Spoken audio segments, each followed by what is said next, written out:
Salut à tous, c'est Théo depuis Saint-Martin dans la Caraïbe pour vous présenter cette semaine comment on fait un virement de bord en kite foil.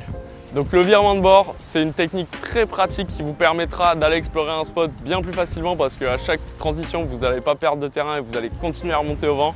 Donc c'est une étape clé du kite foil et c'est ce qui vous permettra réellement de pouvoir explorer n'importe quel spot de la meilleure des manières. Donc le virement de bord, il y a plusieurs formes de faire un virement de bord. Une des façons les plus simples de commencer le virement de bord, c'est tout d'abord de rider en toe side, donc sur la pointe des pieds. Vous allez avoir un mouvement du corps, vous allez être vraiment penché comme ça. Mais vous allez, admettons moi, je suis régulier, donc c'est mon pied gauche devant et c'est un bord tribord à mur. Donc là, le virement de bord, l'important c'est qu'à chaque fois qu'on va remonter le vent, on va remonter la voile en même temps qu'on remonte le vent, mais en choquant la barre, parce que l'idée c'est quand même de ne pas avoir de... Si on borde la barre, on borde sur la voile, ça va juste nous ralentir plus qu'autre chose lorsqu'on remonte au vent et on va juste se retrouver sans vitesse le moment où on va être face au vent, tandis qu'on veut à ce moment-là pouvoir relancer de l'autre côté, donc on veut assez d'inertie pour que le foil garde un peu sa continuité de vol. Donc tac, vous engagez, vous remontez la voile en même temps de cranter, donc là c'est pas mal d'appui sur les pointes de pied. Il faut vraiment, c'est les pointes de pied qui vont faire que le foil va remonter face au vent. Donc n'hésitez pas à appuyer bien sur les appuis.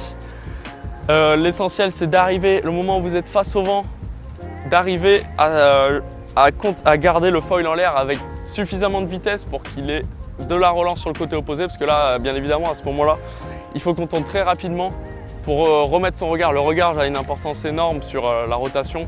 Parce que vous allez envoyer tout du long avec le regard, la barre va avoir un peu de retard et tac, c'est vos épaules, l'ouverture de vos épaules qui vont faire que vous allez tourner et que vous allez pouvoir engager ce mouvement. Dès que vous arrivez côté opposé, la relance est vraiment importante. Vous devez relancer le plus rapidement possible parce que c'est ce qui va vous renvoyer et vous éviter que la planche touche l'eau et que vous perdiez toute votre vitesse.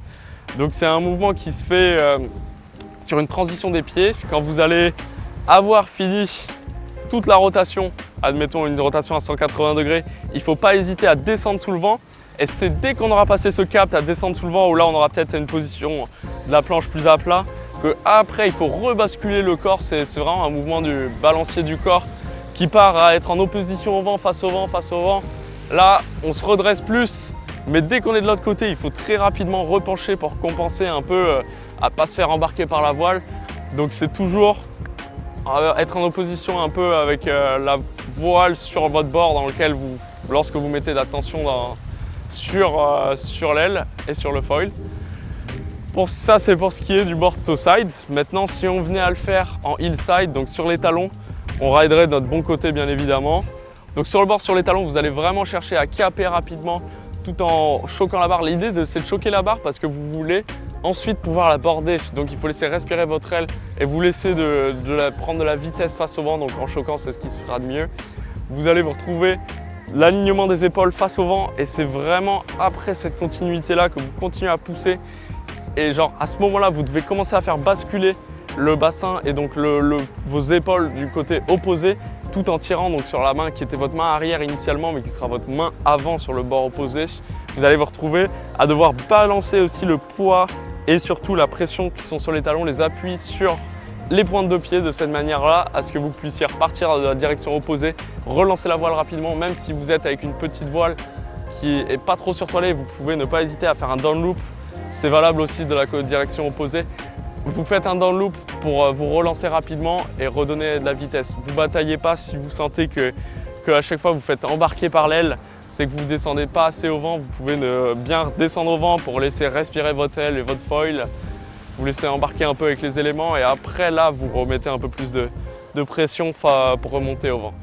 Donc ça c'est l'étape du virement de bord. Ensuite vous pouvez apprendre à faire la transition des pieds. Pareil qu'un jibe, vous jibez avant ou après en fonction de... Vous mettez dans la direction qui vous est le plus favorable. Donc vous faites le changement de pied, toujours le pied arrière qui vient passer devant, le pied avant qui vient passer derrière. Ça vous le faites avant ou après votre virement de bord, mais également dès que vous maîtrisez bien tout ça, vous pouvez faire donc un changement de pied pendant votre virement de bord. Donc vous allez, le moment en fin de compte où vous allez être le torse face au vent, vous allez faire une transition des pieds pour repartir du côté direction opposée.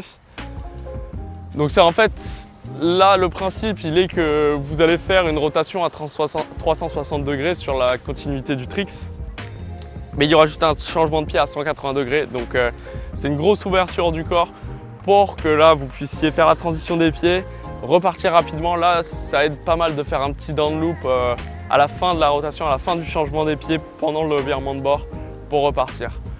Donc, j'espère que tous ces conseils vous auront bien aidé et que vous allez prendre du plaisir sur l'eau à les essayer. Et je vous retrouve la semaine prochaine pour un prochain tutoriel en kite foil. Et en attendant, bon ride à tous!